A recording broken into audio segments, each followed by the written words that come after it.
সকলকে বিদায়। ধন্যবাদ অনিকদা, ধন্যবাদ গোটা পৃথিবী। মহাদেব, আপনাকেও ধন্যবাদ।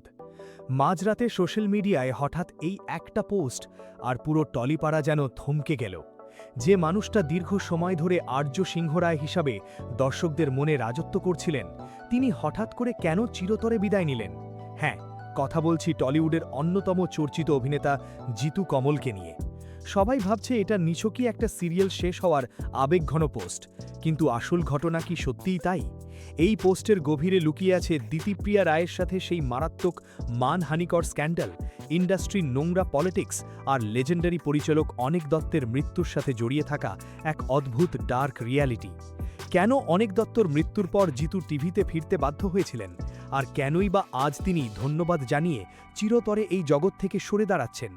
ভিডিওটা শেষ পর্যন্ত দেখুন, কারণ আজকের এই মেগা ডকুমেন্টারিতে আমরা জিতু কমলের এই বিদায় বেলার পেছনের এমন এক ইনসাইড স্টোরি রিভিল করব যা আপনার গায়ের রক্ত হিম করে দেবে। একবার লজিক্যালি ভেবে দেখুন, একটা মেগা সিরিয়ালের লিড অভিনেতার জার্নিটা ঠিক কতটা মানসিক যন্ত্রণার হতে পারে যখন তাকে তার নিজের নায়িকার সাথেই এক চরম নোংরা স্ক্যান্ডেলে জড়িয়ে পড়তে হয়। আমরা সবাই জানি চিরদিনই তুমি যে আমার সিরিয়ালের সেটে সহ অভিনেত্রী দিতিপ্রিয়া রায়ের সাথে জিতুর সেই মারাত্মক বিরোধের কথা। একটা ফেক এআই ছবি, রাত 2টার সময় ফেসবুক লাইভ, আর দিতিপ্রিয়ার সেই ভয়ঙ্কর অভিযোগ, তুমি কি প্রেগনেন্ট? এই একটা ঘটনা জিতু কমলের ক্যারিয়ারে এবং সম্মানে যে গভীর আঘাত হেনেছিল তা হয়তো তিনি আজও ভুলতে পারেননি। দর্শকদের সামনে স্ক্রিনে রোম্যান্স করতে হতো, আর ক্যামেরার পেছনে চলছিল এক ভয়ঙ্কর স্নায়ুযুদ্ধ। এই মানসিক টর্চার কি একজন অভিনেতাকে ভেতর থেকে শেষ করে দেওয়ার জন্য যথেষ্ট নয়? কিন্তু এর চেয়েও বড় একটা প্রশ্ন হলো, এত কিছুর পরেও জিতু কমল কেন এই সিরিয়ালটা করছিলেন? বস, জিতুর টিভিতে ফেরার সেই আসল কারণ আর অনিক দত্তর মৃত্যুর সাথে জড়িয়ে থাকা সেই ডার্ক সত্যিটা রিভিল করার আগে আপনাদের কাছে আমার একটা সিরিয়াস কমপ্লেন আছে। ইউটিউবের অ্যানালিটিক্স আমাকে দেখাচ্ছে আপনাদের মধ্যে প্রায় 80% মানুষ রেগুলার আমাদের এই ইনভেস্টিগেটিভ ভিডিওগুলো পুরোটা দেখেন, পর্দার পেছনের আসল সত্যিগুলো জানতে চান, কিন্তু চ্যানেলটা সাবস্ক্রাইব করেন না। এটা কিন্তু একদম ফেয়ার নয়।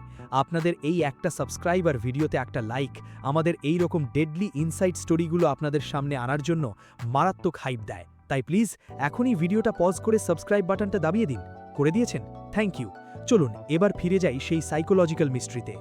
এখান থেকেই শুরু আসল ঘটনা। আমরা অনেকেই জানি না জিতু কমল একসময় ছোট পর্দা ছেড়ে দিয়েছিলেন, কিন্তু তিনি আবার ফিরে এসেছিলেন কেন? এর উত্তর লুকিয়ে আছে টলিউডের লেজেন্ডারি পরিচালক অনিক দত্তর মধ্যে।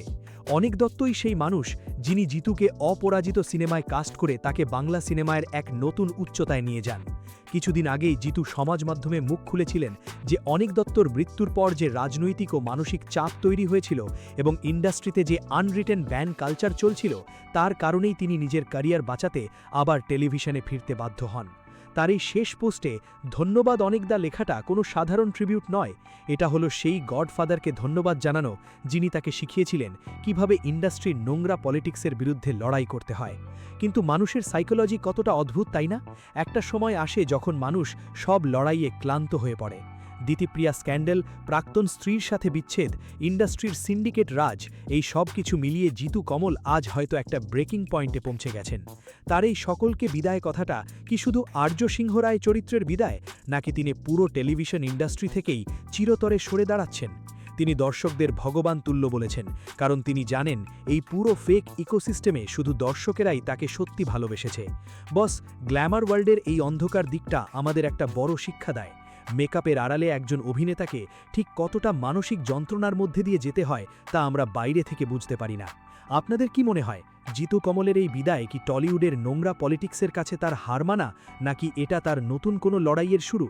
নিচে কমেন্ট করে আপনাদের ইমোশনাল মতামত অবশ্যই জানান। আমি প্রত্যেকটা কমেন্ট পড়ি। আর ভিডিওটি ইনফরমেটিভ লাগলে শেয়ার করুন। টলিউডের এই ডার্ক ট্রুথগুলো সবার আগে লজিক্যালি বুঝতে সাবস্ক্রাইব করুন বাংলা পালস। ভালো থাকবেন আর মানুষের বিপদে পাশে দাঁড়াবেন।